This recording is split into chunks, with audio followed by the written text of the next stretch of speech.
Hey team, we're gonna do some Crystals of Mabar artwork today. The Crystals of Mabar adventure that we're creating for the Eberron setting, I'll be publishing on DMsGuild. Let me check my signal real quick. Give a shout out to folks across the net that I'm live, and then we'll get into this for an hour or so. So checking my signal here. We'll get into this for an hour or so. Yeah, sounds pretty good. Cool. And so let me get into my intro spiel here real quick. I'll kick through that conversation real fast, and then we will get to work. So, hey, my name is Phil Kearney. I create role-playing game supplements, and I publish them online. I've been focusing my attention on Dungeons & Dragons 5th edition for the past number of years. There are a slew of links in the description down below of work that I've done previously that you can check out. I always have extensive previews. So if you're a D&D enthusiast and you want to see how I build things and what my stuff is like, go ahead and check out open up the preview and give them a read. If you're just here for the artwork, thanks all for being here. There's about 150 different illustrations in there that are free to look at. If you like my stuff, be welcome to check it out because you're gonna see a lot more of the same once we get into this. So we're at episode 150 today. We've built our maps. Now we're building some tokens. I still have a couple of small little vignette maps I need to build, but we'll get those done soon enough. This book cover we created back around episode 40. So let's see. Oh yeah, I just posted that I'm live on Twitter. So if you want to get notification when I'm live in the future, you can follow me at Phil Kearney. And honestly, your like, subscribe, a bell icon would be a great way to show support for the channel and encourage me to keep this up for another 150 episodes if necessary. So we've built most of our maps. We have a couple little, like a sinkhole and a dilapidated gazebo and an evil poltergeist tree. We still have a couple small, like little 10 by 10 or 20 by 20 foot maps. Square maps. But other than that, we're into tokens, creature art, item art assets. We'll also be doing map token assets like a 5-foot square with a fire in it, like a campfire, or like camp tents, wagon, cart, horse, stuff like that. We have icons to build, but right now we're building plot hook NPCs. Characters in the Eberron campaign world that inform and provision your characters to go deal with the challenges that are in this adventure. So we're currently working on the family, which is the plot hook. Where for those that aren't indoctrinated yet. You can check the past 100 some odd episodes if you want, but basically the storyline here is that at the end of the last war, there is a large swath of untended farmland that is potentially usable in Karnath that needs people so that they can start repopulating their food chain. And so they aren't really asking questions about who's setting up shop where. It's just be productive, build crops, and get it to the merchants so it can get to the cities. And we won't ask any questions. So all sorts of refugees are setting up these little villages to farm land, and a lot of them are sprouting up along the southern edge of the Carnwood in Karnath. And this one particular village and a couple nearby are reporting that people have been going missing lately, but they're not keeping records of who's there, man. People show up and disappear all the time, and they aren't asking a lot of questions. So they're not investing a lot of energy either. But if there is something going on, it doesn't look good if it's being ignored. And a lot of these refugees they know a lot of them are Siren, but a lot of them are actually Karnathi veterans, and they want to try to take care of them. So the local sheriff will assign the characters a badge to go check out these villages. That's who this is. This is the Sheriff Orbelt, who gives you a deputization badge so that you have legal authority to ask questions and perform investigation checks in areas that people may otherwise not want you to go to. You've got the law behind you. That's a cool resource that people can use to force social encounters during the course of the adventure. So if you're getting a badge that allows you to go anywhere and talk to anyone with authority, then you're going to want to use that with a team that wants to lean into social and exploration challenges as opposed to just killing everybody. But this family here This family, they're some of the refugees that are in this particular town. They give you an open invitation to come and start farming with them if you ever need to lay low or you just want to give up this life of adventuring. And when your team finally takes them up on it and they show up, people are disappearing. And it's easy to have some of your family be disappearing as well.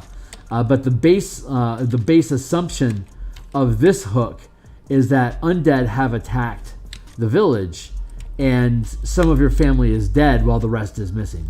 So in that example, it would be you have people to avenge and to rescue. So you're hard committed to helping out what's going on this hook, and then you have to find out what's going on, and it leads you through the adventure into the finale, and then your reward is vengeance, rescuing, and getting all the resources and stuff that we've talked about on multiple previous occasions, like taking control of the dungeon and dealing with the fallout of all these other hooks that haven't triggered yet. So, like, if you're only using the sheriff and the family member hooks and leave these first 4 hooks open, you've got Ader Academy that's looking to document this place, so they want to break in and find out what's going on. You've got the 12 that wants to kill you for taking over the operation and ousting their necromancers that were performing operations in this area. You got in the way. You're on death mark now. The Church of the Church of the Silver Flame. This is a manifest zone to Mabar. They want you dead, and they want to shut the thing down. They don't care what your excuses are. You will die now. This is the Gatekeepers, a druid order that's built around making sure that weird cosmic shit doesn't fuck up the world. They want you equally dead. So if these two bump into each other and they realize they got the same target, you got to deal with both of those teams at the same time. So good luck with that shit. If you take up any of these other hooks and you start poking around, eventually someone from the sheriff is going to come around and start asking questions. And you're going to need to make sure you get that guy on your side. Otherwise, he's going to turn you into greater authorities. And soon you're going to be fighting the nation of Karnath itself, and you're going to have to give the property up. If you don't have the family plot hook and you trigger that hook to occur, you've got adventurers that are looking for family that are dead, and you don't know who's what. This is a bunch of dead people here. You didn't really think about it. Maybe you didn't even care. Or conversely, if your characters are good doers and you did care and you did find out who all these people were through magics or whatever, then you could take them back to the town from whence they came and maybe attempt to make it right and pick up that town as a resource center to help fund and feed your underground complex.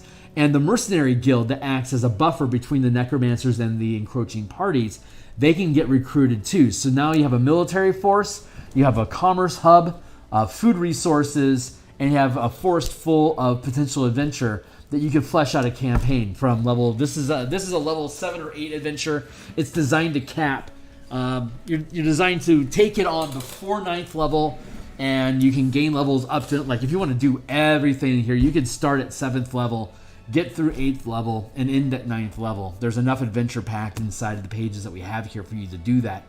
If you're coming at it from multiple waves, you could just one-shot it, but just teleporting into the final lair and just have a fight with the guys that are in charge and then steal their artifact and shut down the operation, or whatever your hook is. But you can play it numerous ways, depending on how much time you want to invest in this region. So one thing that you could do is you could just have a palate cleansing one-shot campaign before you get into something more extensive. So you pick up the Ader Academy as your hook. So you send a Black Ops team to steal an artifact from necromancers that want to kill you. And if you succeed, you can take the artifact back to Ader Academy. If you fail, then you're dead. That was a palate cleanser. And then you start up your campaign, and then by the time they get to level 7, you lead them back around here underneath the sheriff, maybe, or maybe the gatekeepers recruit you to take on a manifest zone issue. And the team might remember what the manifest zone was that you were messing around with in your one shot, but by the time they get down into the dungeon and then they find the corpses of your old team, because your original palate cleansing team died 15 minutes before your team showed up, it's like, oh, Shit, that's fun. So now you get to loot their corpses in addition to knocking down and getting assets from defeating the adventure itself. So you can reward them for failing a one-shot as a setup. And you just intentionally one-shot and kill them.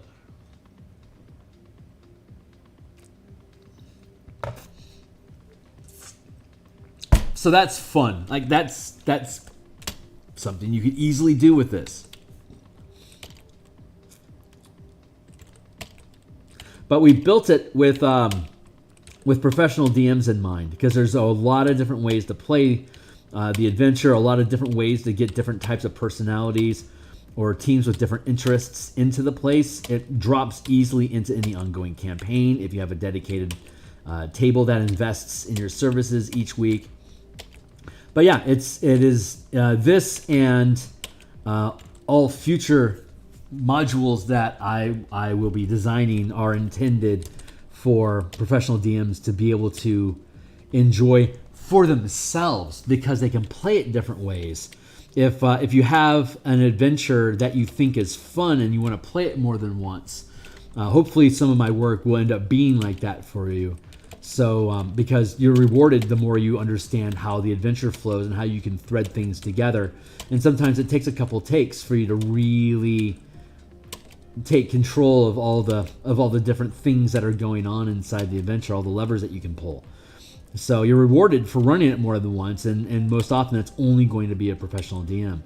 So it's specifically built with the pro DM in mind that wants to learn something backwards and forwards, so they can continue to deepen the experience of encountering that adventure that they've been basically studying and practicing repeatedly with paid tables to fund them to get there. And there's enough going on here that it can easily fulfill that role. So anyway, that's the thought behind it.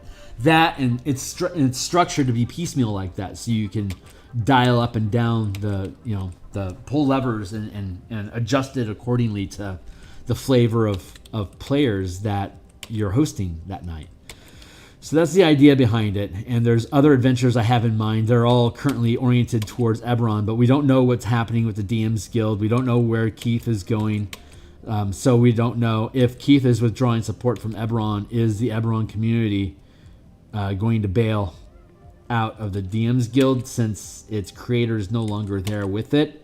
And will it fall and lag behind like like Theros isn't like super popular at all.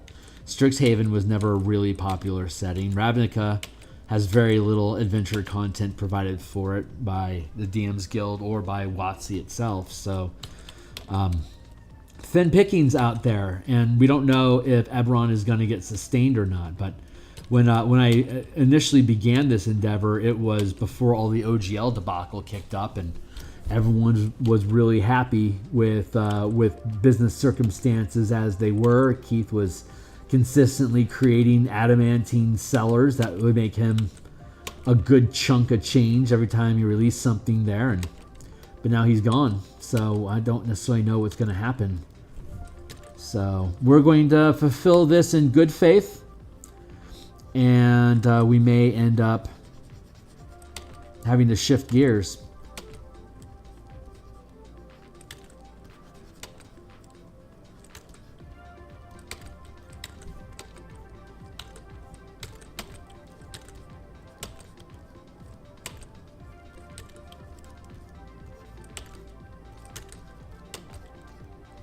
These sleeves are going to get covered anyway, so it doesn't really matter. But I can at least try to do it right.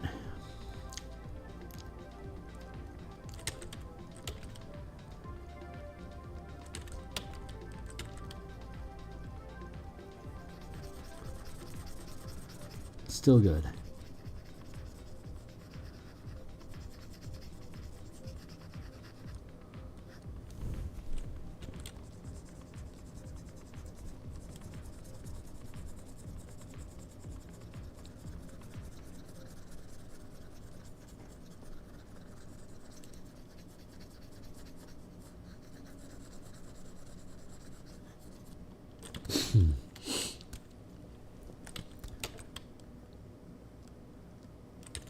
So I create art on stream here 6 days a week.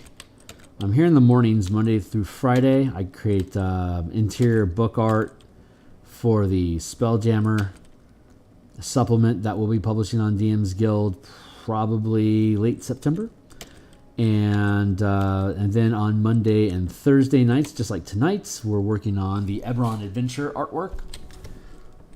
Tuesday at lunchtime, we have a 5e game mechanics stream that we run for alternate magic systems for martial characters, like blade magic, if you would, or martial powers is what we call it. So we are developing those mechanics as an alternate to spellcasting being an infinite number of feats that you can pick from on a daily basis. Well, let's give something different in flavor that martial classes can have access to, that spellcasters don't get, to make them unique in flavor and mechanics, to lean into the martial, the sort of martial feeling of like attacks, ability checks, movement, being more physical than the magic solutions that full casters can produce. Pretty happy with this piece. Through here like that. So we do that on Tuesdays, and then on Saturdays I do commissions and personal projects. And right now the personal project that I am doing is building Photoshop paintbrushes that can be used to duplicate Bob Ross wet on wet paint techniques he uses for creating landscapes. And then using those brushes, we create landscapes. So I'm currently, last Saturday, we created a cloud, a cloud spinny brush to make fluffy little clouds. And we created a pair of different chisel tools to paint mountains. And so when we come back this Saturday, we're going to finish up the mountains and then build brushes for different types of trees. And we'll start putting trees and water into the painting. And then I expect the following week for us to create bush and flower brushes so that we can create foreground flora, like, bushes and flowers. Anyway, so that's what we're doing on Saturdays. So I expect that to be another 2 weeks, and then I think I'll have probably a new book cover for me to start working on as another commission project. And so next time we're going to be back after tonight will be tomorrow morning in about 11 hours. And then we'll paint for 100 some odd minutes before I begin my day job and log out for the day until I'm back in the evening. And then that's Friday. And then I won't be back on until Saturday morning to build the Bob Ross brushes. So if this stuff is interesting to you and you want to see more of what we got going on here, then like, subscribe, hit the bell icon, stick around, say, hey, what up?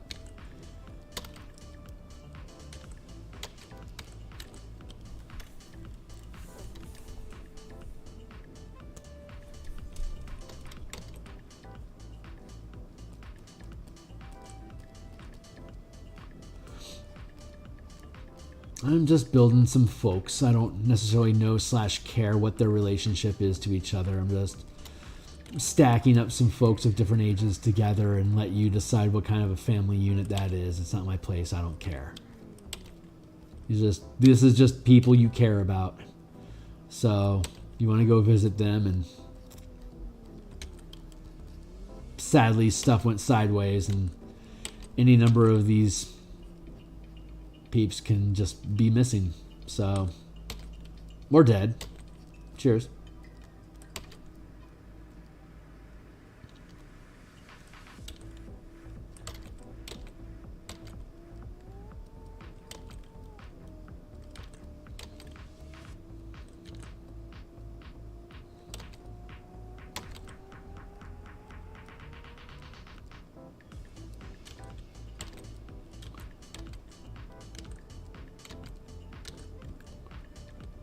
I really love gesture art.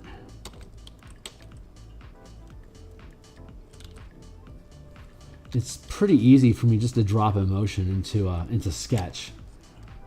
I did so much pencil sketching when I grew up, just book after book after book. I never bothered keeping any of it. But what it really instilled into me was this kind of a looseness. I don't know how to properly translate it yet into color. When I start moving into color and I start working on anatomy, undoubtedly a lot of the energy of my pieces is lost. As I try to make the anatomy accurate, it loses a lot of sense of feeling to it. So I'm trying to get at peace with myself to be able to understand what level of inaccuracy is acceptable to retain the aesthetics that I can sketch while keeping you on board. This suspending disbelief. Like Tony did, or Lizzie that did the Planescape art, who came back and apparently did the Planescape art again for 5th edition. Good job, Wizards. He's amazing. He was not technical at all. His proportions were worse than Wayne Reynolds, but he had this fey whimsy to all of his art. It was really an inspiration and one of my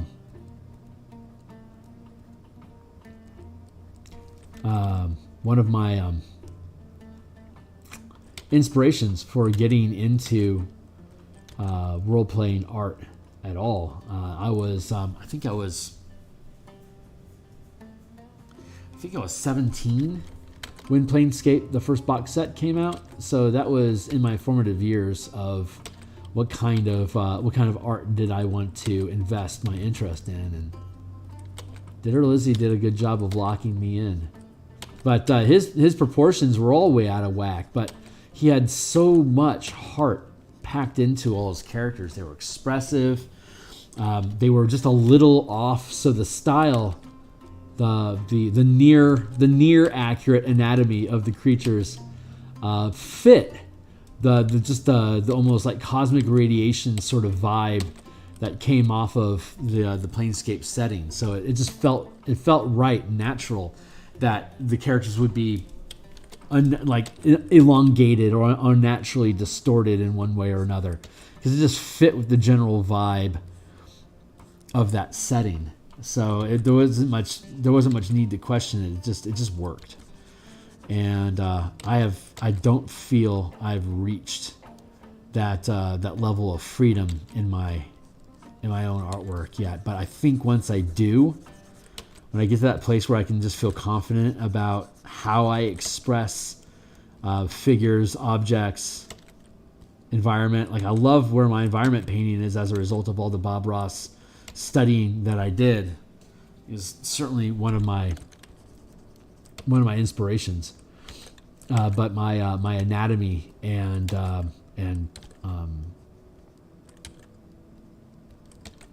building material quality isn't nearly as advanced now. So I'm trying to figure out how to balance those three different aspects of subject matter and get to a place where I like how all three of them properly interact. And that will allow me to really just let my mind go and just be fully creative with confidence that the aesthetics that I'm creating are appropriate without me having to think too much about it. Because I can sketch stuff out pretty damn fast with characters. And I can get an interesting level of detail. It's just not the same style as how the environments come out. So I'm having to bend my art style to try to match what we've learned from Bob. And that's an interesting challenge. It's honestly proving to be very enjoyable. It's frustrating and difficult, but anything that's worth achieving is going to be that way. So if you're actually an artist, and this is like a life commitment thing to you, it's the struggle it's fighting through the struggle that feeds the dopamine. You actually are your body is emotionally rewarding you with chemicals for attempting, for stressing, for pushing harder.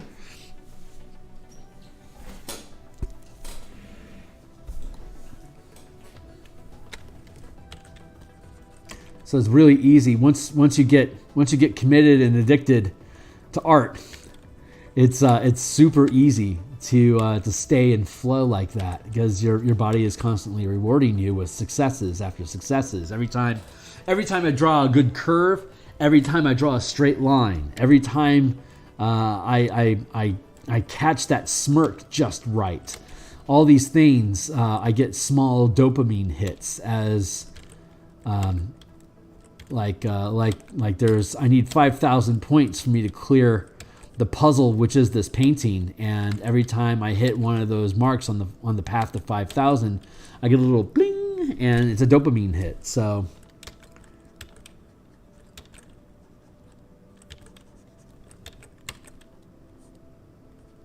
there to there.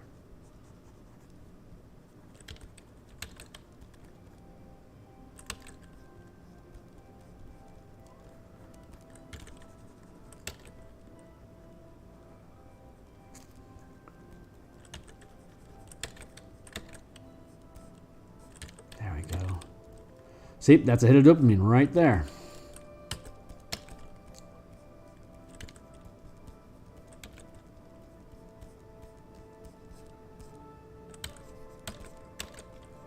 This kid down here can be fucking around with these. The hem here, that's perfect. 1, 2, 3, 4,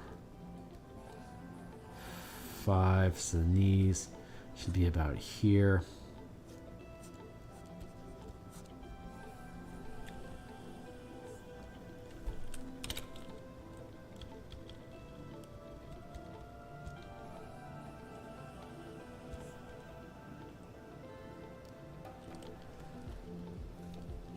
Yeah.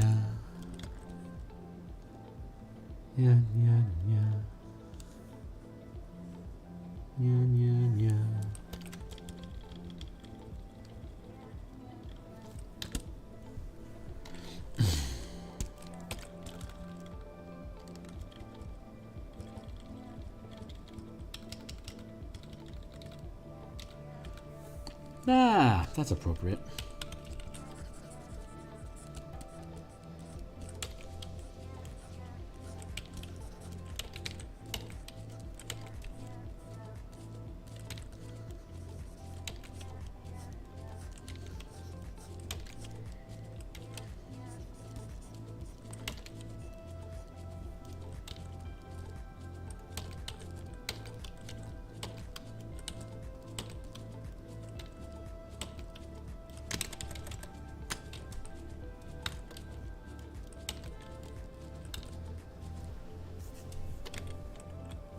Nice.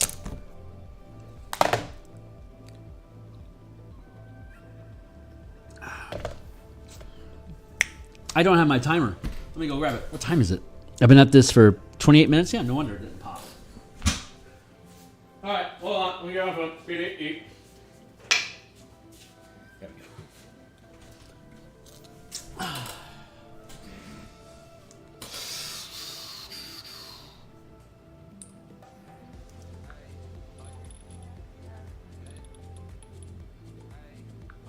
20 minutes.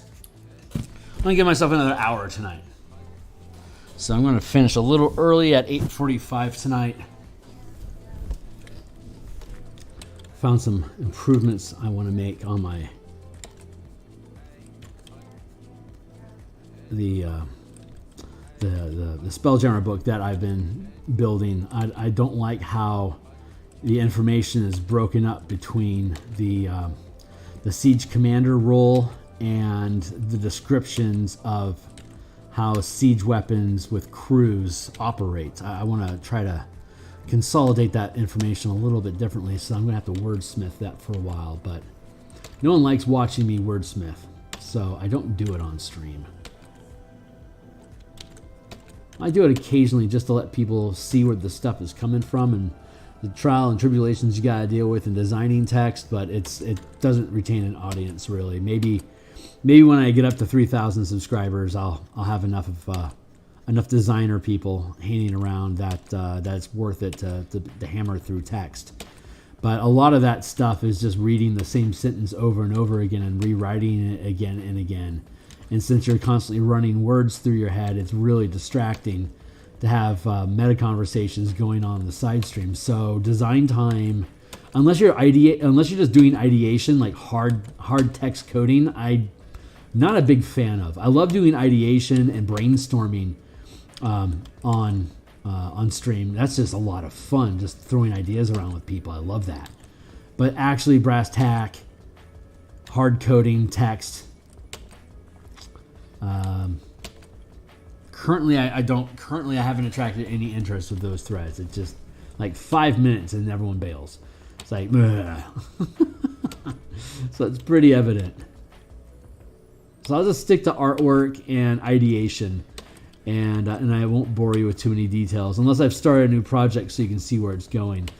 Similarly, I don't get a lot of traction with page layout work. Like if I'm actually scooting text around a page to make it sit pretty, people generally don't like watching that either. So it's like if I'm going to do anything creative on a stream, it's pretty much going to be painting. So, and Bob Ross adjacent content does really well in comparison to anything else that I've ever done. So that's something I'm going to have to suss out.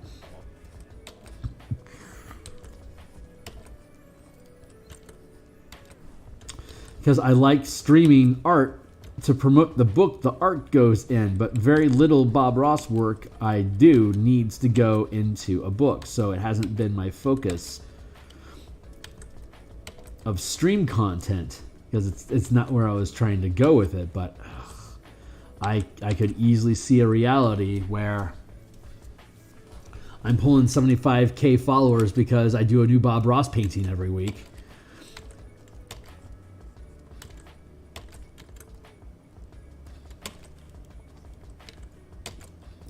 That is a very easy reality to see. I just don't know if that's what I want to be. Because I'm still growing up.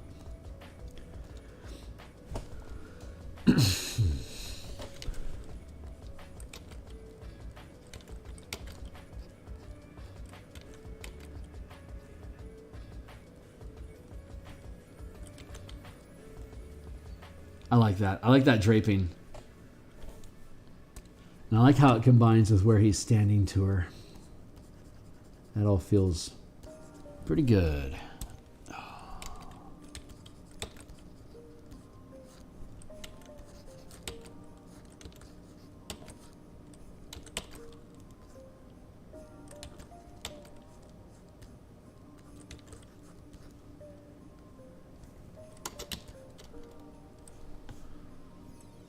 One, 2, 3, 4, 5, 6, 7, 8. It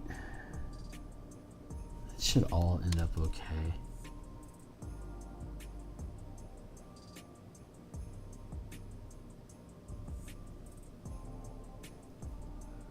She can afford to be a little lower. There.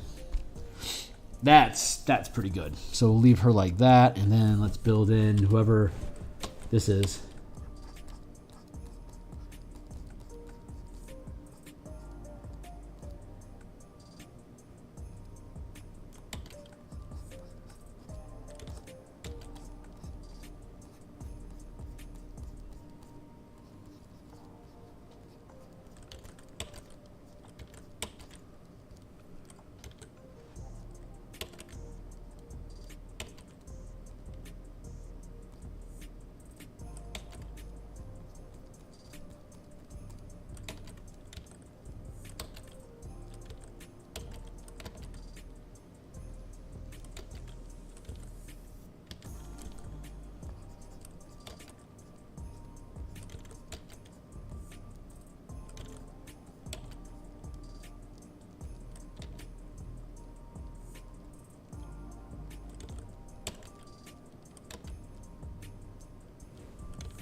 Do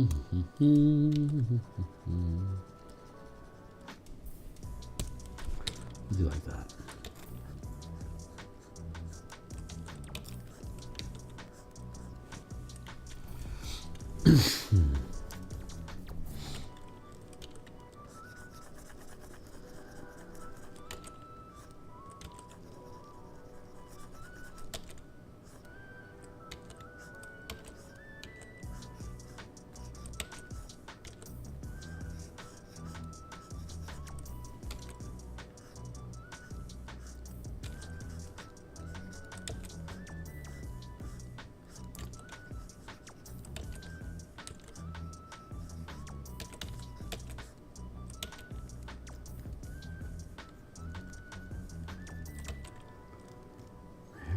Here,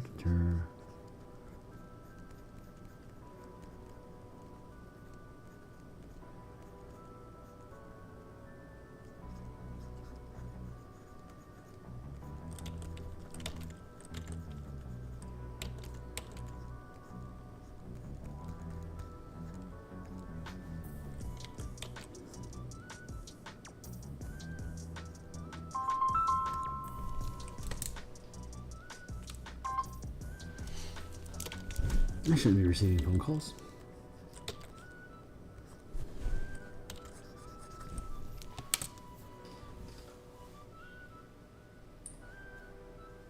Just kill my volume.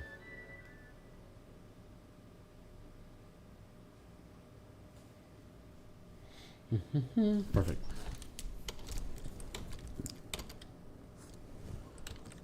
Like that, and then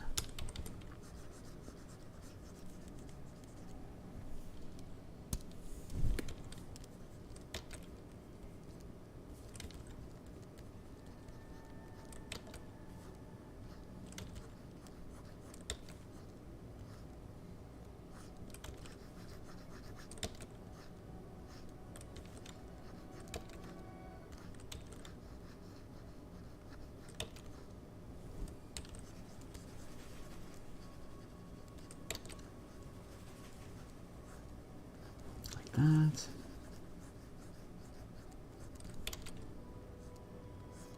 I'm currently envisioning awkward teenager, like real awkward.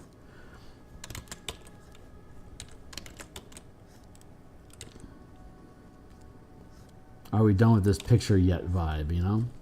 There we go. Pretty good straight line there. Dopamine hit.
thing going there.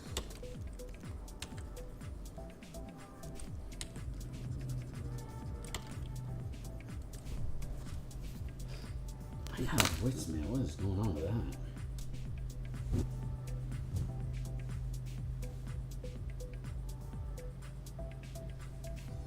Alright, I gotta listen to this. Hold on. Excuse me.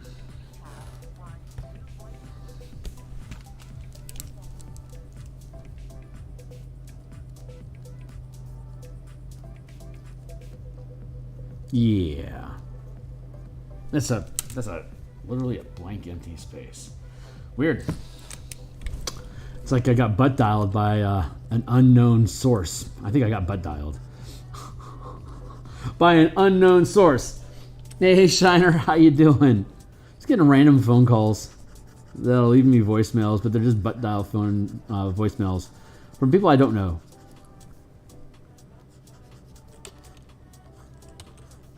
I think it's advanced mind strats, and I will not be baited into calling them back. Hiccup.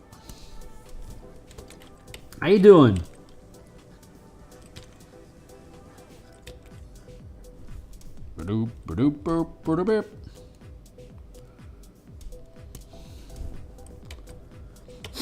This is the family portrait for the plot hook in the adventure.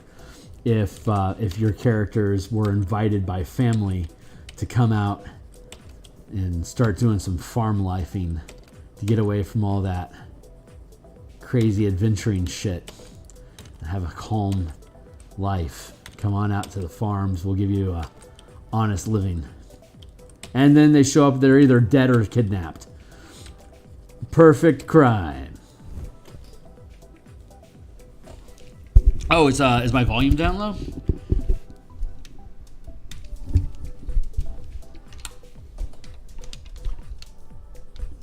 Check my volume here. How's that? Is that doing better?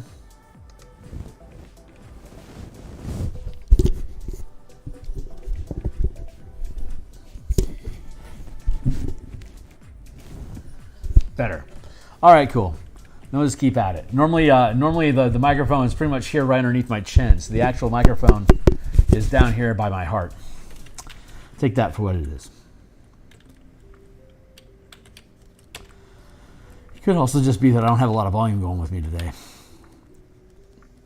I'm trying to figure out the gesture on this gal.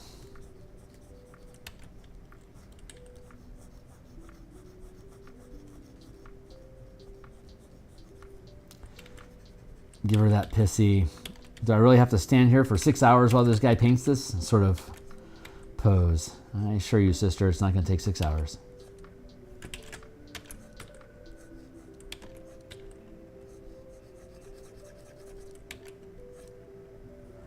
There. Get rid of all that bit.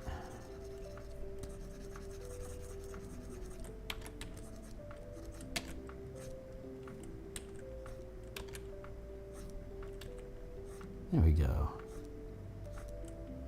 Like that.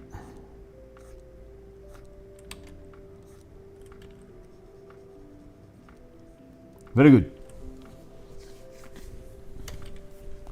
Let's start up. I like that outline, so I'm going to start up a new layer to preserve that line art. Start dropping something new in here. Here's a hand and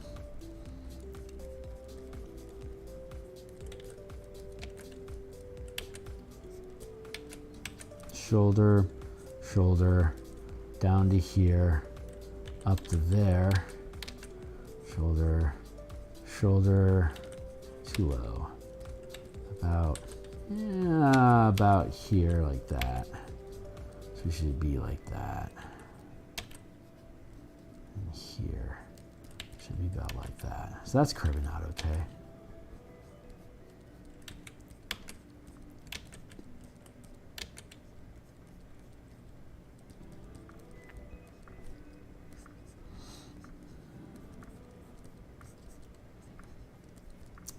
One head, 2 heads, 3 heads, 4 heads, 5 heads. About like that. 6 heads, 7 heads. So everyone's ending down around here, which is appropriate.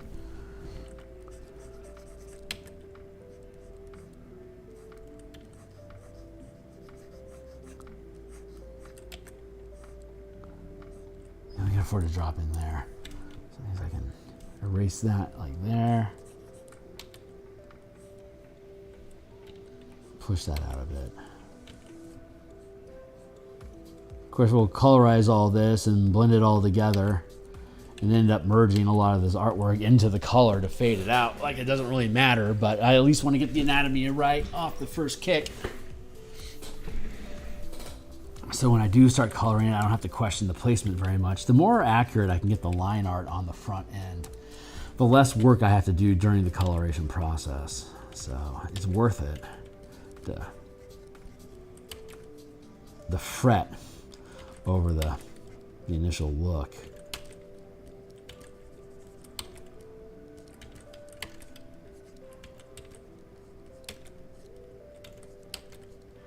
Like this. I don't want to kick her arm out too far.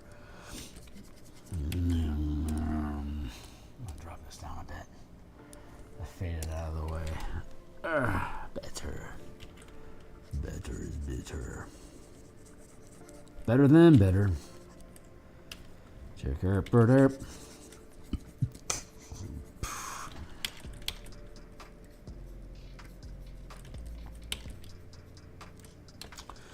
Got this edge about like that. Kid's shoulders are doing like this. Here, frame is gonna be probably something like this. Hey, timely timer. Let's take a sip. Wet or whistle.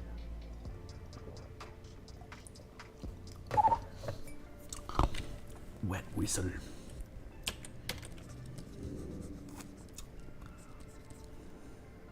One head, two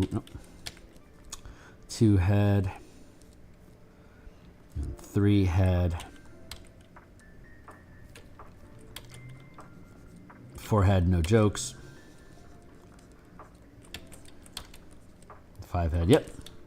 That's all on point.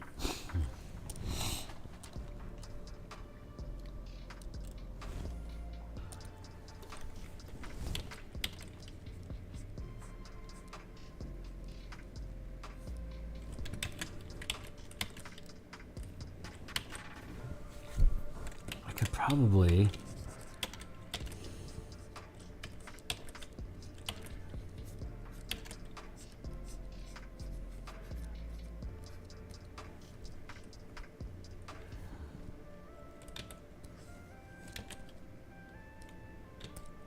that feels about right.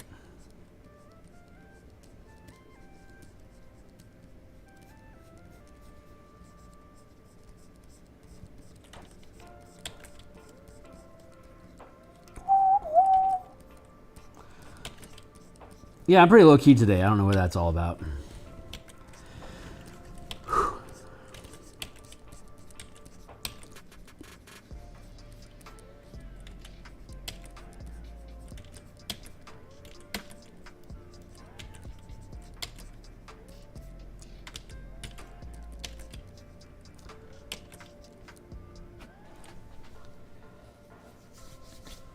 I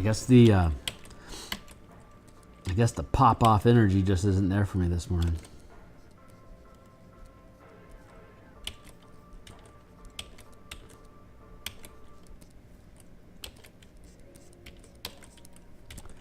So I guess we'll see if I have a specific topic of conversation that'll be natural for me on Mondays. Maybe it's too much right now for me to have a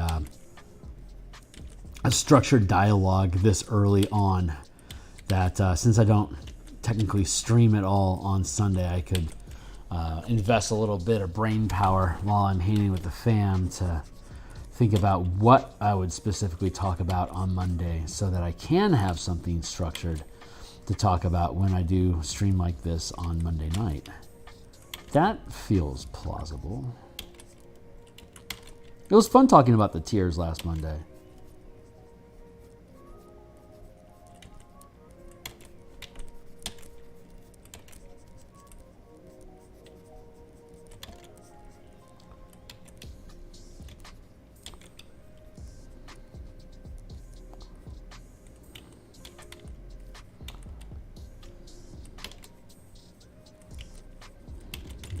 that, like this, and I can cross hand like this.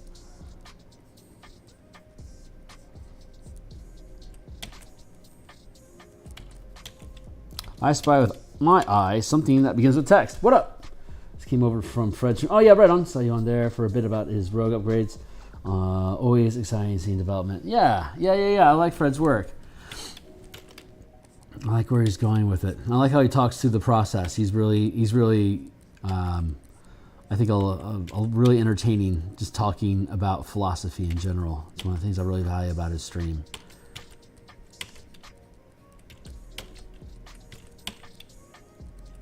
And rogue is an interesting topic in general.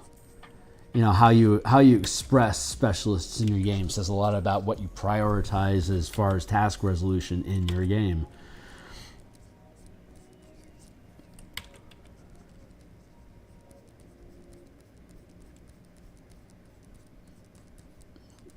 Do something like that. I can do here.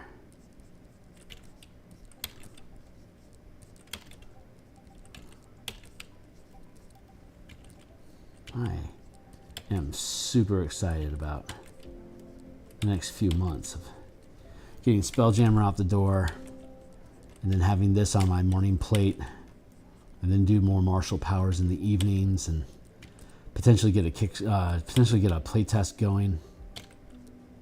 I love that idea. I think I can shunt this whole thing over this little curve here. I just want to keep this in effect like that.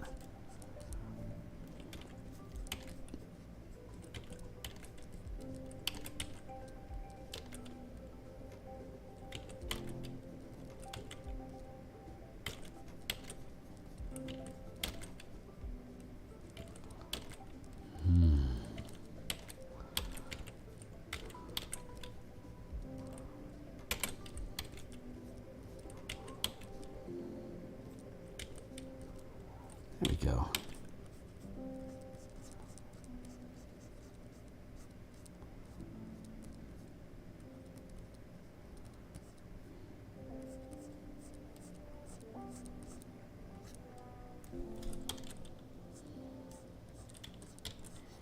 Just like that. So far, so good. I'm feeling pretty good about this. Get that crap out of the way. And let's see, that's there. This should be on top of that. Let's get this one back up to 100%. Can we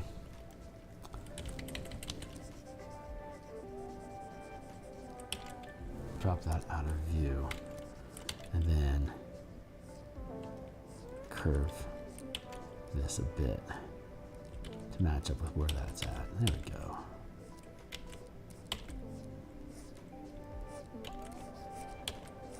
I see there's some text going on. Hold on. Let me see what's up. Okay. Cool. See why some people get frustrated with rogues until they realize that they're skill monkeys and not really combat focused. Yeah. You know. What do you find people are most frustrated about with rogues? Not to put you on the spot or anything. I just want to make sure I'm understanding the context properly.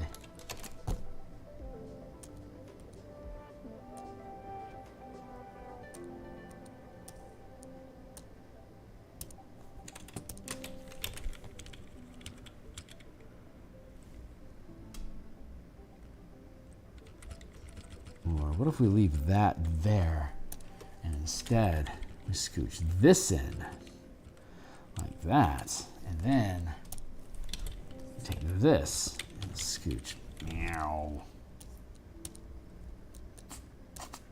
that and scooch that in.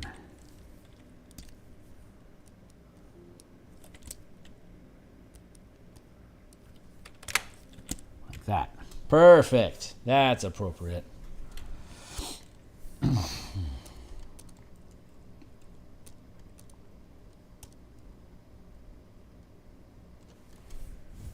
Now I can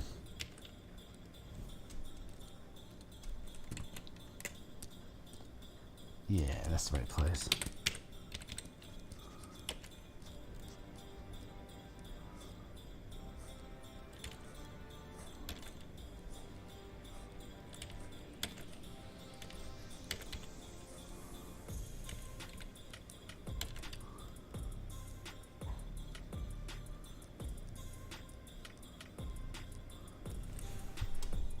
One attack in combat and no real other thing to do when compared to other classes. Just run in, attack, run in. Oh, I see. Yeah. Oh, okay, yeah. Because it's such a simple combat loop.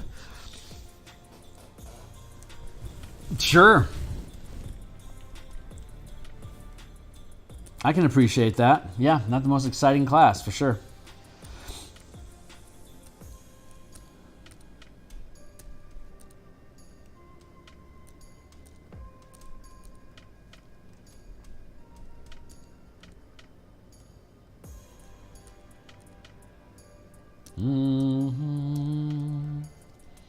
Let's do like sorting out my layers. Let's do that.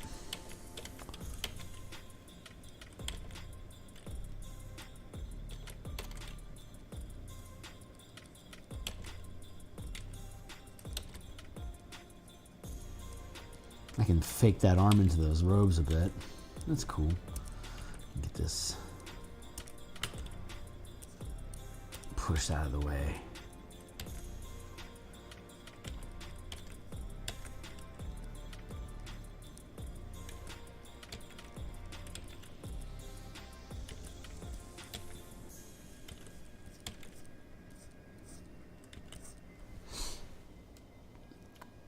Billy.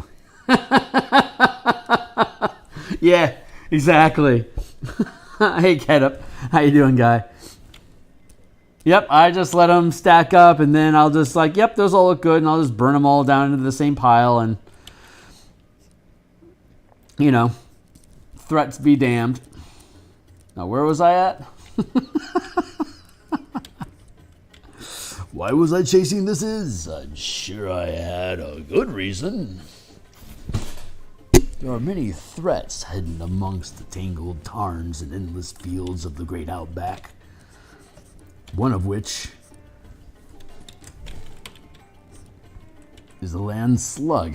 It can jump a half mile straight up in the air, but it's never mastered landing. Squish. It has no natural predators. It is just stupid. The North Australian crabbit is both can jump and land, and hunts the what's the words that they use? And hunts the plain slug, but it has a natural enemy. The is. I don't remember the full quote. That's about as far as I can go with it. But I love me the Max. That was I'd never read the comic book, but I loved the MTV animated series. It was the Max was dope, man. That was some fun experimental cartooning, and I love that they had the actual comic book artist help with the animation. It was a really great example of flash animation. Very little actual motion. A lot of it was like stacked layers. Like flash files, kind of like the first few seasons of Samurai Jack, and that the actual animation payload was very mild in the Max. But boy, it was the aesthetics were creepy, weird, and it filled space really well. Had great positive and negative energy. Super fun show. If you haven't seen MTV's The Max with 2 X's. There's a movie, like a 4.5 hour movie, but it cuts maybe 40 minutes worth of content. Not nearly as good as like actually getting the old TV series directly, but that's nigh impossible. There and there. I'm gonna merge them down. Whoop, whoop. Something merging layers. Something often. Something complete. Meow. Hey, what up, Fred? 5e Rogue is yes. I am creating. There are 6 plot hooks in this adventure for Eberron, and each plot hook has a different NPC that introduces it to you. Each plot hook has a different goal, and you get different bonus resources with each one of them. So we have Aether Academy, which is like a necromancer war college. This guy represents the 12, a mysterious, evil cabal of powerful archwizards. She is a foreseer with the Church of Silver Flame, which is devoted to defeating evil across the world. This is the Gatekeepers Druid. Their circle is committed to preventing extra-dimensional threats from destroying reality, which is a fucking great theme for a Druid circle, honestly. Super, super advanced crap. This is Sheriff Orbelt. He deputizes your characters to investigate complaints of people going missing and weirdness in the forest. And this is a family. It's your family. They invite you to come out and live with them. There's a village in Act 1 where you can start and use as a base of operation if you're doing an extended story that's going to take multiple sessions to complete the adventure. So if it's basically each character, if you're doing a one shot, or like just like a this adventure and that's it, sort of like it'd be more than one shot potentially. But there's 6 plot hooks, so you could roll a d6 to see which one your team is committed to. Like if you're just doing like this adventure one shot sort of thing, like a one shot adventure, not a one session one shot, which is different. But a one adventure campaign that take you like from like level 7 to 9 or 8 to 9 depending on where you start. You could have each character roll a separate plot hook and potentially be at odds with each other during the adventure and not provide all the information that they know going in. Or you could have everybody roll as the same group, so there's only one. Or you could do a mix of them. So it's up to you. But if you're doing like a one shot where you're going to show up in Act 3 in the final dungeon, knives out, ready to roll, then you only roll a d4. So that you'd have either Aether Academy going in to find the artifact that's fueling the ritual, that's the source of the adventure. You're going in for the 12 to kill the necromancers, but keep the artifact in place so they can have a replacement come in and pinch hit the ritual of death that the original necromancers double-crossed the archwizards in their deal. So they want vengeance and they want someone stable, so they send you in to get rid of the people that set the thing up, so you can keep the thing going. While Aether Academy wants you to get the artifact that fuels the ritual, the Silver Flame and the Gatekeepers want you to kill everyone and destroy everything as much as possible. Don't even bother asking questions, just faster pussycat, kill, kill.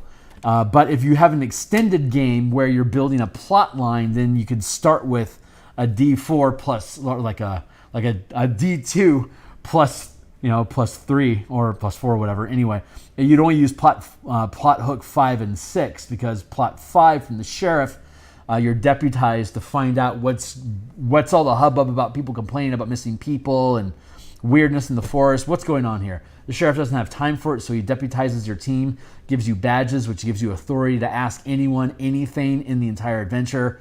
And if they don't answer you, you can threaten them with legal actions, in which most of these people in the adventure don't want any attention. And if it's the family, they offer you a homestead that you can move in with them. But if you choose this plot, this is the one that most likely necromantic monsters like zombies and ghouls have already come through and killed the village. So there's a blood trail leading into the forest that your team can chase to take vengeance. But people from the village have been stolen by the necromancers to perform their dark ritual to open a portal to hell. And so villagers are being sacrificed to keep the portal open up long enough to stabilize it to be a permanent passage between the two realities. So you can have dead people that you know, and you can have people that you know missing, causing you to be motivated to chase down the blood trail so you can hopefully find them before they die. You don't know anything going into the adventure if you use plot 6 and 5.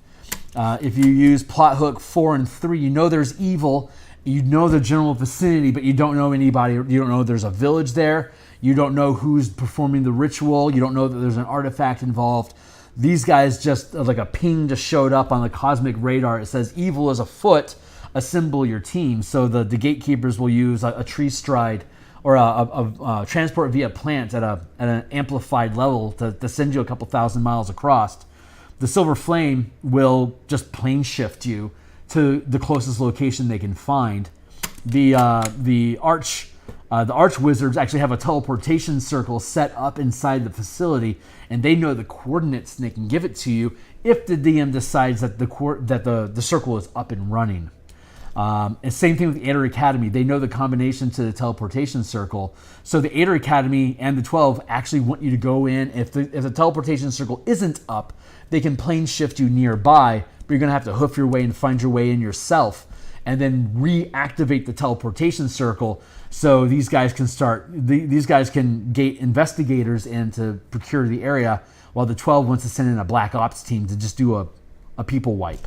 So you have these 6 different plots. You have different information, like the Aether Academy knows there's a ritual, and knows that there is an artifact, and that if those two things work out together, it opens a portal to hell. The 12 knows who is performing the ritual. They also know what the ritual is supposed to do, and that's supposed to stabilize the path to hell. They just didn't know that the necromancers would go dark and shut down the teleportation circle and try to stabilize it and take control of it for themselves without being accountable to the people that funded the operation. So they're double-crossing evil archwizards. Dangerous business. Here comes the wet works. And again, the church and the druids, they just want you to slaughter everything. So different plot hooks, different directions, different goals. And if everyone's rolling a random plot line, these guys, they want the artifact back because it got stolen from their archives, Indiana Jones style. So they're like, bring me back the artifact. These guys are like, smash the artifact into oblivion, please. So if you got people that are on this team and this team, it's going to be civil war. What are we going to do with the artifact? While you're trying to figure out what to do with the artifact, maybe you fight each other. If it's a one-shot where you're never going to play these characters again, and it's just a palate cleanser between actual campaigns, having a PvP and the last encounter when you realize that everyone's not on the same page with each other can be a fun experience. If you're doing this as a one-shot party sort of thing, where you're like a paid DM and everyone's just a random person at the table with their own stakes, then you don't have to worry about how they feel about each other. Just roll a d4 for each person and see what side of the line people land on, and just let them volunteer whether they want to share information or not. So it's got a lot of really fun variables to it. But so what we're working on right now is just the line art for the family. That's, because we, have illustrations and stuff.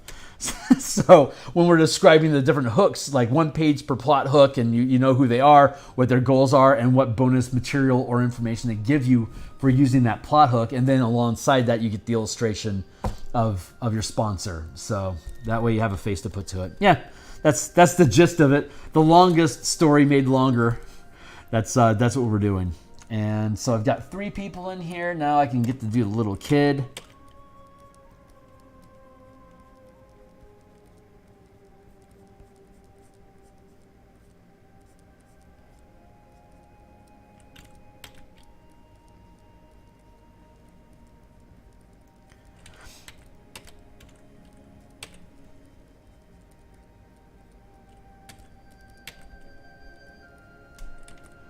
But I like having variables like that built into the story. And this is the first professional adventure that I've created.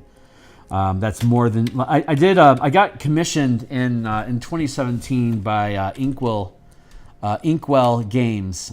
They have a number of one shot like random encounter decks, like a deck of pirate themed adventure hook ideas.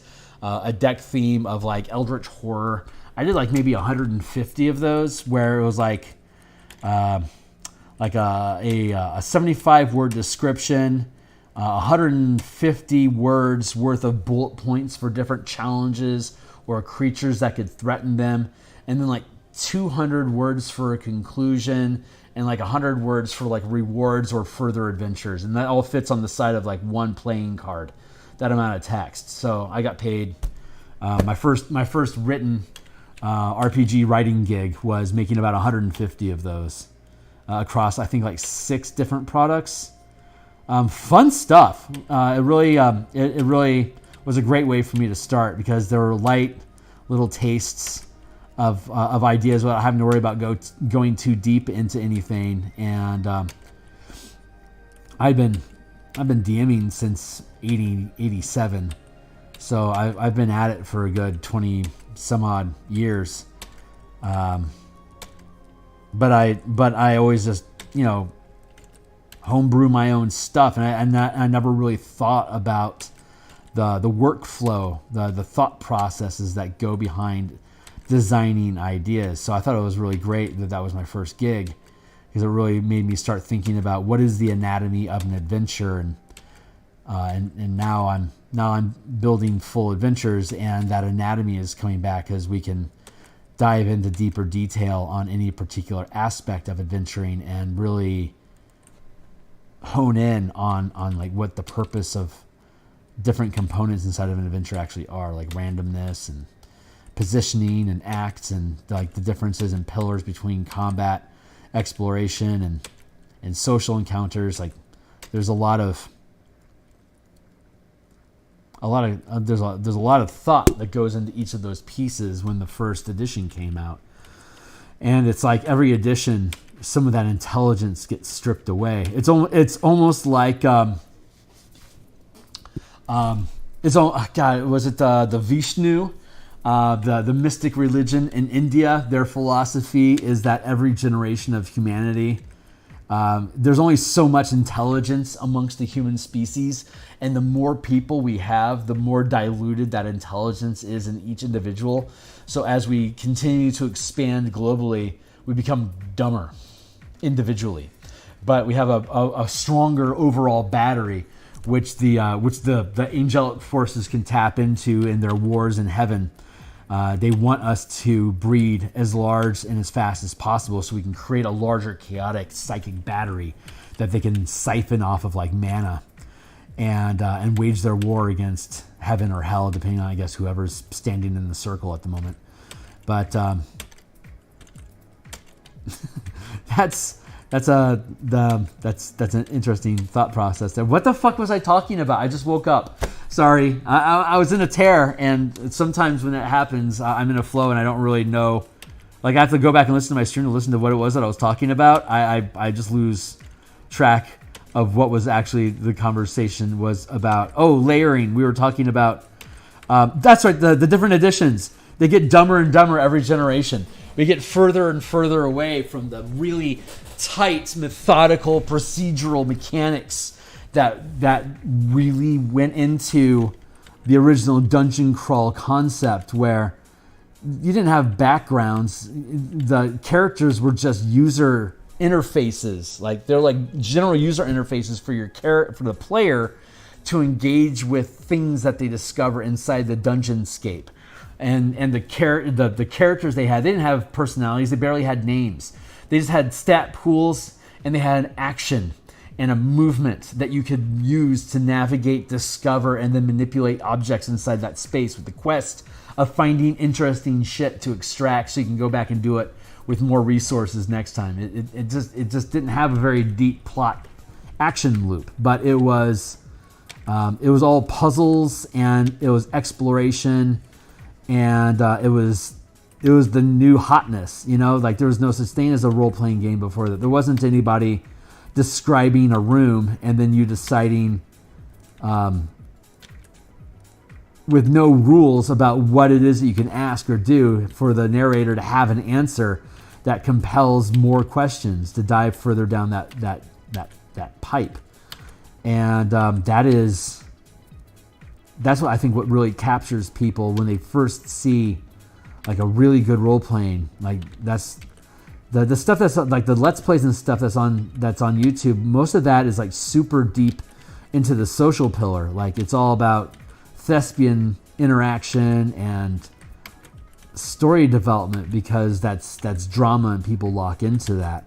I don't think I've ever seen a really good stream of people methodically tearing apart a temple altar to find hidden traps or hidden compartments or things to investigate. Like that's more descriptive, but as dry as combat. And watching combat on stream is like watching paint dry. Honestly, I hate it. I have such a hard time watching Let's Plays, like at all. First off, I hate being a player. I'm a forever DM on purpose, because I cycle so quickly on what can happen that waiting for it to be my turn to have some sort of an impact is just absolutely I can't stand it. Being a DM, I'm at least always being requested to provide more detail and more information. So so being the DM with multiple people requesting more information, more details from me at once is satisfying the rate of production that I'm used to performing at as a forever DM. You just kind of get used to the pace, and when it backs off, I mean, if you really love gaming and you love playing as much as DMing, then you don't really care.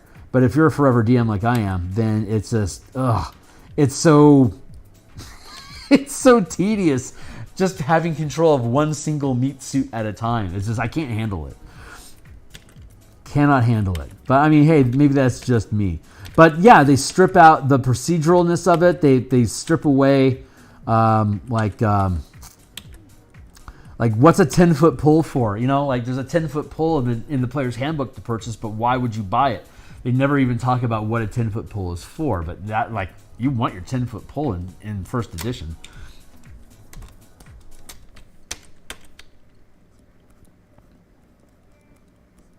But the game keeps changing its what it's trying to appeal to, and it's easier to create stories with lots of social interaction because that's just writing. That's like just writing a sort of novel, and that's easy to purchase. Procedural traps, tricks, puzzles, timing, intricate detail, dungeon ecology interaction, all that stuff requires more time and more attention to details to make sure that it works properly, and that's a larger investment.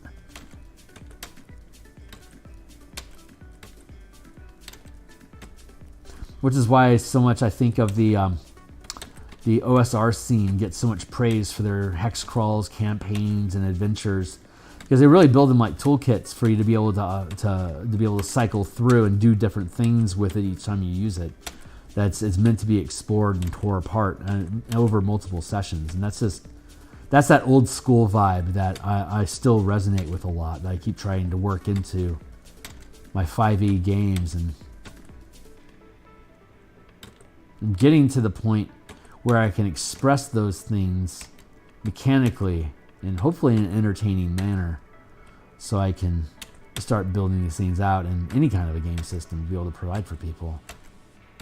I would much rather be doing this all day.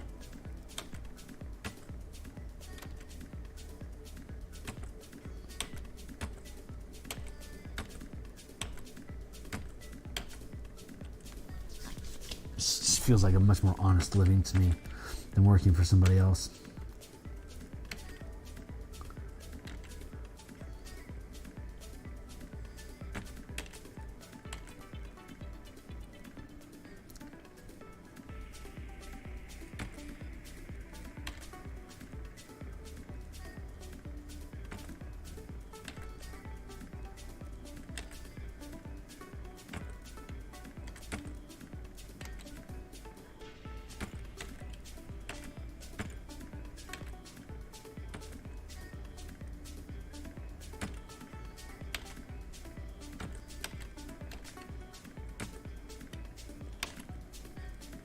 There we go.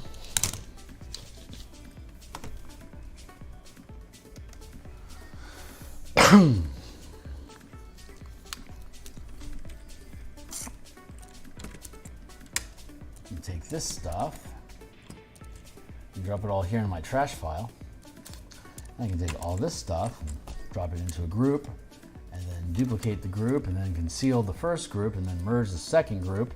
And just like that, cat up, I got one layer. Back at it. Now it's just an issue of, do I want to trace over it again just to clean up the art one last time? I've got, what, another 30 minutes? 10? Hold on.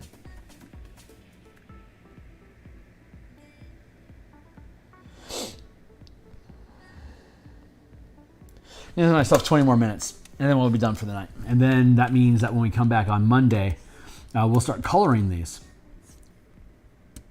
So, from the top.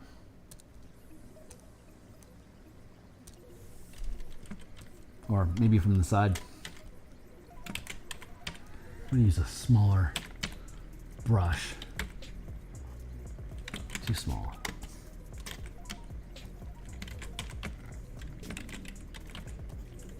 Four pixels is where I need to be at to keep consistent with the rest of the images. So we'll do that.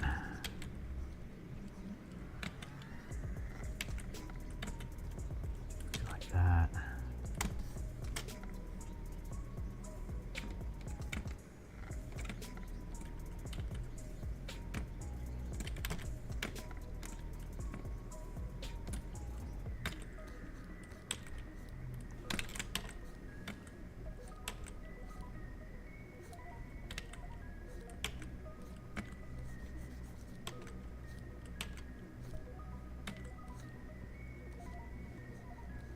Oh yeah, this is the wrong way to go. Fretter. What you fretting over, son?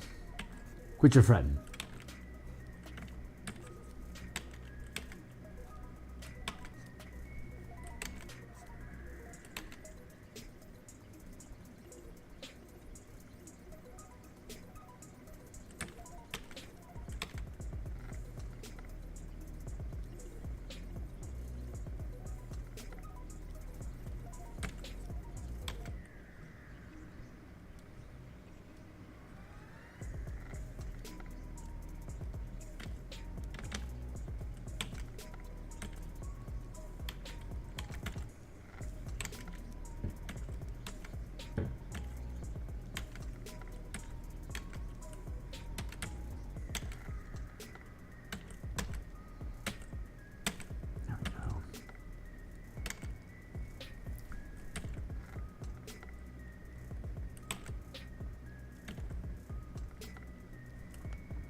Like that.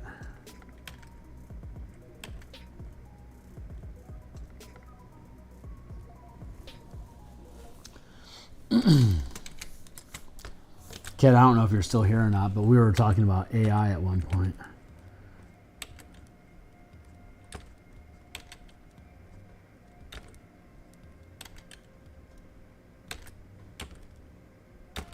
So you had, Ked had posted a video recently. Go check out his channel about just AI usage in general, and basically my take on people using AI in the production of stuff.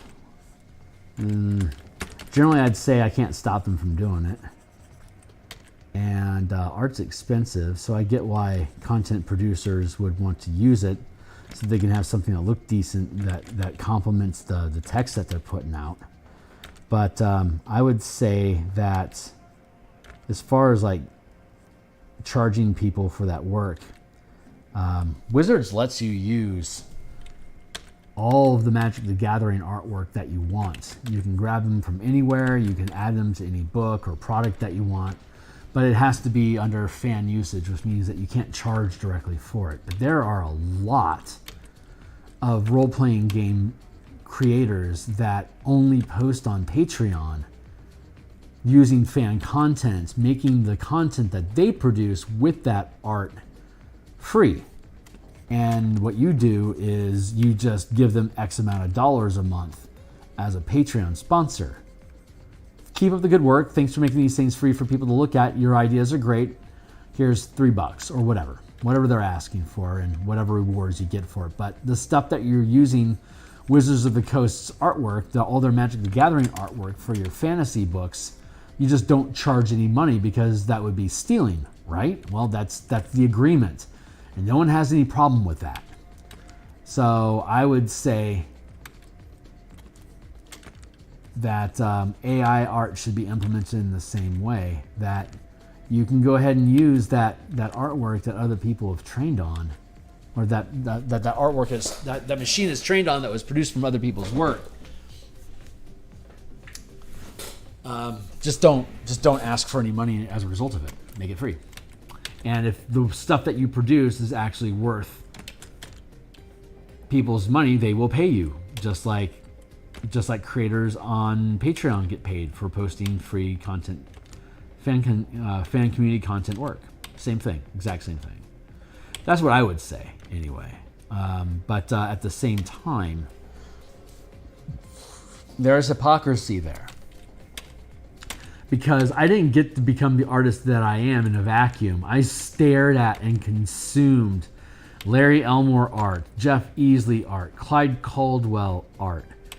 I was talking about Ditter Lizzie earlier on, as well as like Wayne Reynolds became a big inspiration for me.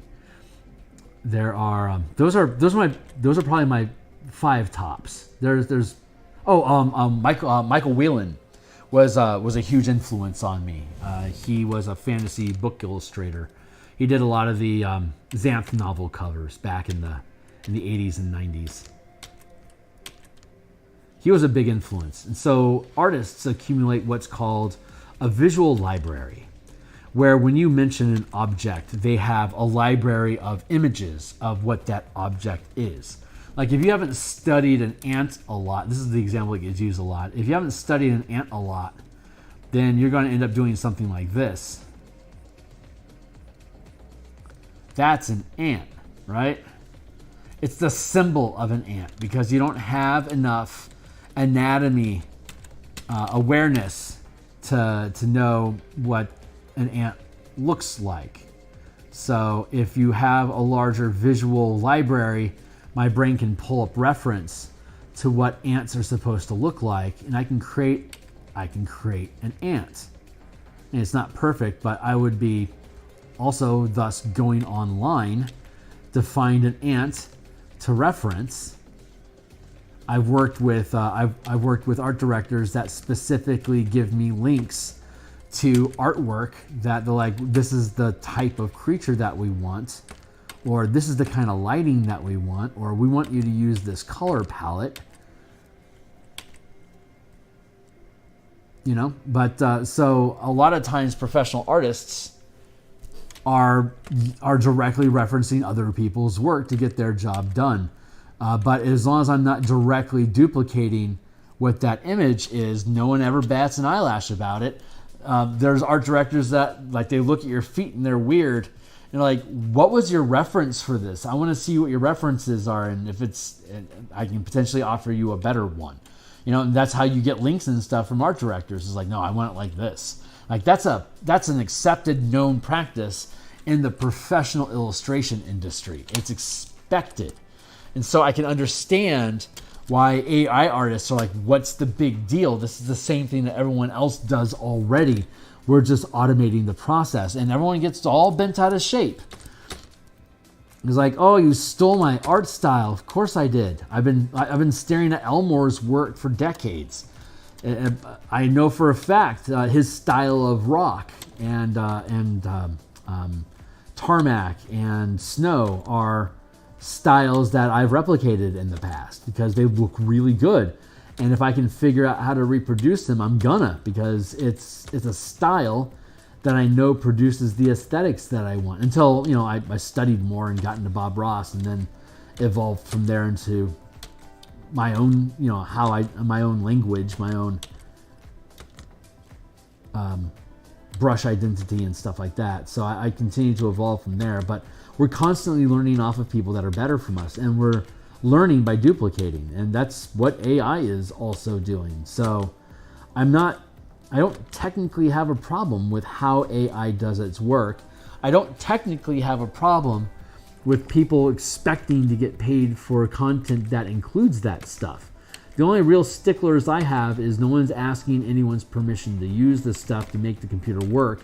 But I've already proven that humans don't ask for permission to stare at other artists' work and figure out how they built their compositions either. So that's not a strong argument.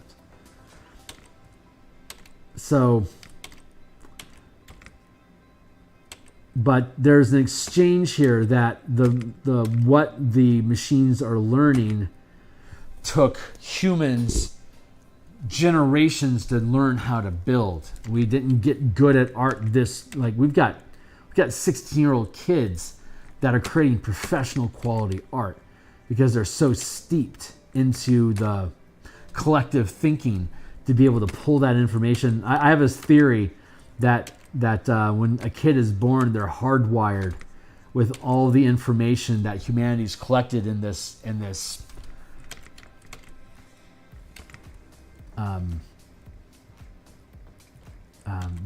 what's the word I'm looking for? This hive mind subconscious intelligence that Vishnu talk about tapping into in their war against heaven.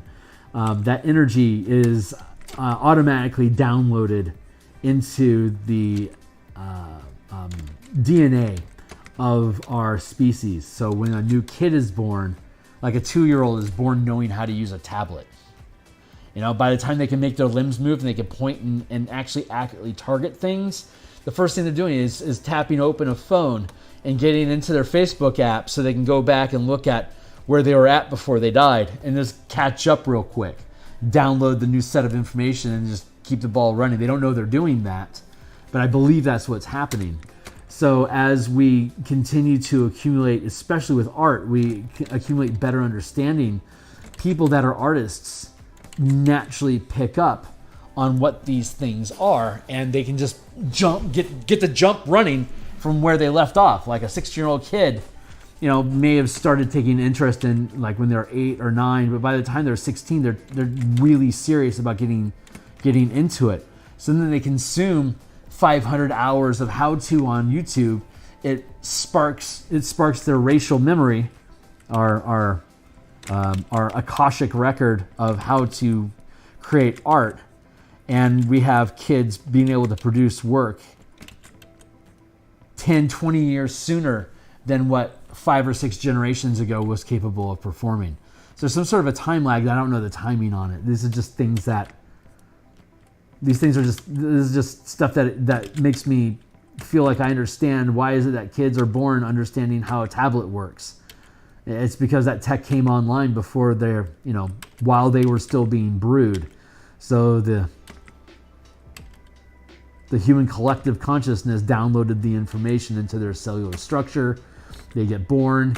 The stuff is super easy to access and understand intuitively, and they just hit the ground running again. Everything that we could, if we continue to place value on like STEM, like math and science, philosophy, building perception, I think we would be capable of being so much more than what we are currently as a species. And I think that scares people. I think some people catch wind of that momentum, and it's terrifyingly fast and potentially self-destructive. I mean, there's like this cycle, 5,000 some odd year cycle where things rise up and then get snowed over in a cycled ice age, and everyone dies. And then it all gets buried underneath snow. The world turns on its axis, so you can't find the last generation's stuff. And the world keeps tilting at 12-degree angles every 5,000 years. So it takes 30,000 years for you to be on the same location that ancient ruins were, but it was 30,000 years ago. So almost everything involved with it is pulp now. Nothing survives, and you have no idea. It just gets reset like the Matrix. And you just keep running through it again and again because there's no memory or record of it. And we get knocked down so hard by the natural cycle that it takes us generations to literally crawl out of the mud and get back in gear. And we just explore a different aspect of reality every time we do. And that just keeps accumulating in our mass consciousness, and it becomes legends. And then people dream up new philosophies, ideas, technologies that seem like miracles, but it's just tapping into like us gaining control of really weird atomic materials now. Doesn't sound too far different from supposedly 10,000 years ago. There was like this elemental magic where they would be able to awaken the spirits within rocks and plants and be able to commune with these objects to be able to manipulate their environment through the social encounter tier as druids, and to get nature and elements to just work with us to be able to create what we needed. But we don't have that in this iteration, but we have this knowledge that we can manipulate materials. So now we've developed our understanding of altering things physically, that we can get back to those roots. But we have to, instead of having a conversation like a social encounter, now it's an ability check challenge of us being able to manipulate the materials into what we need it to do with whatever technology it is that we've developed. But then it's all going to get wiped away in like the next 100 years.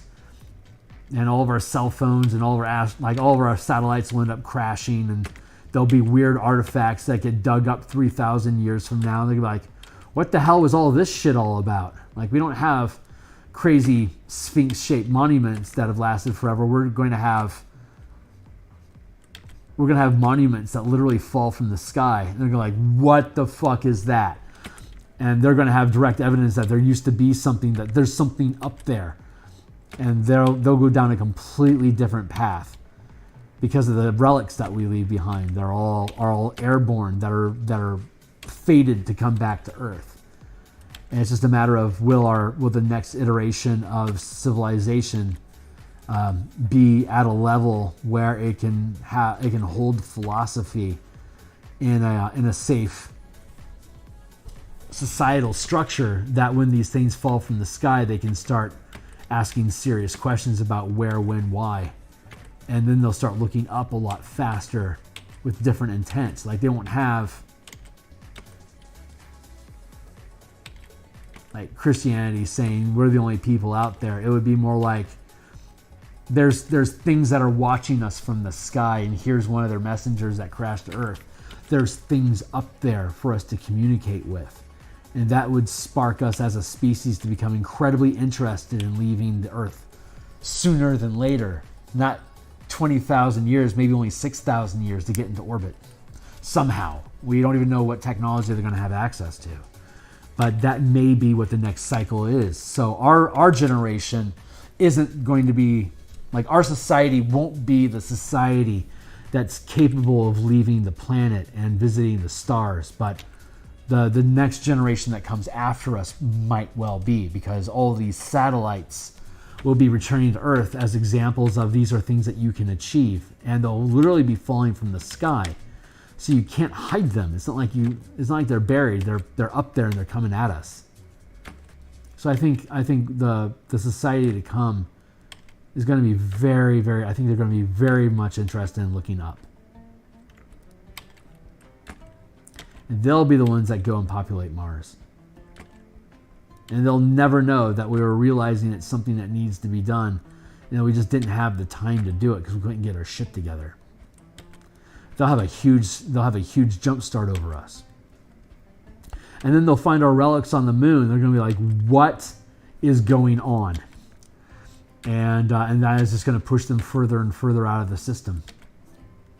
And then we'll become an interstellar species, and we will find the rest of the community, and we'll be accepted.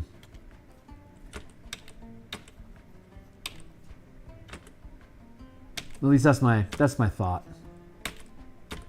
You know, your miles may vary.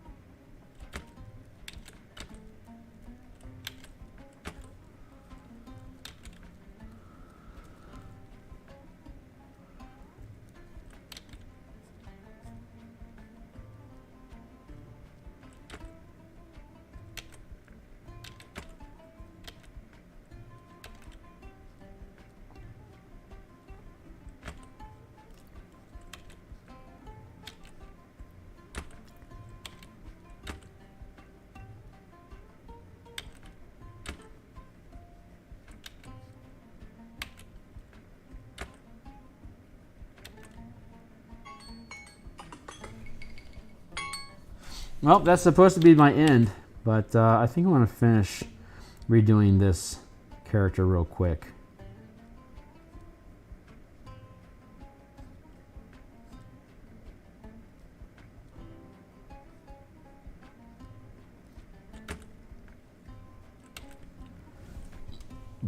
before closing up for the day.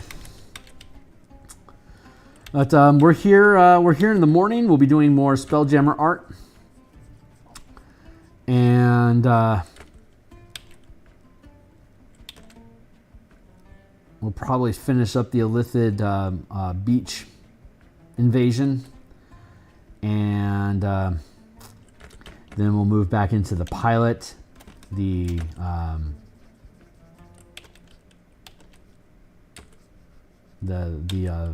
air bubble necklace, and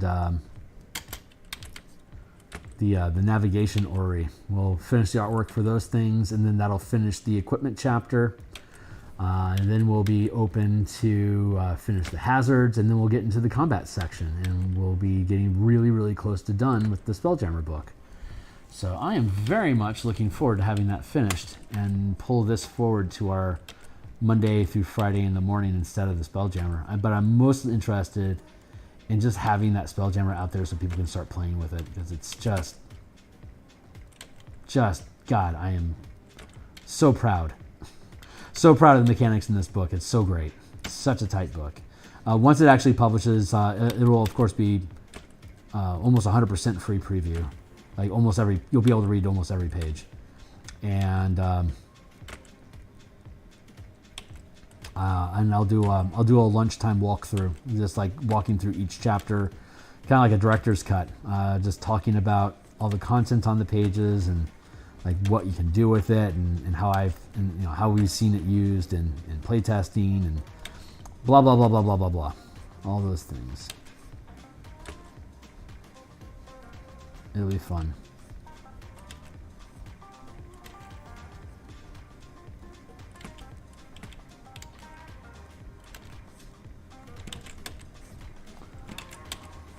Yeah, no. Yeah. Get rid of that hatching. I don't need it. I don't need it!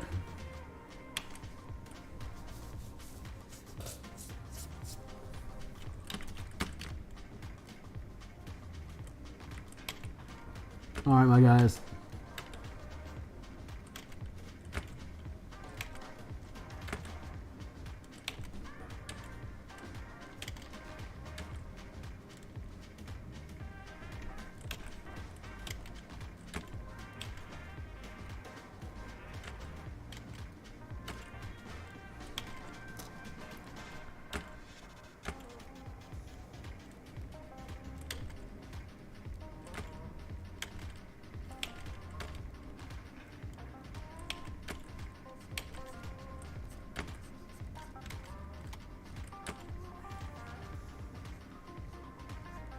I said be done, so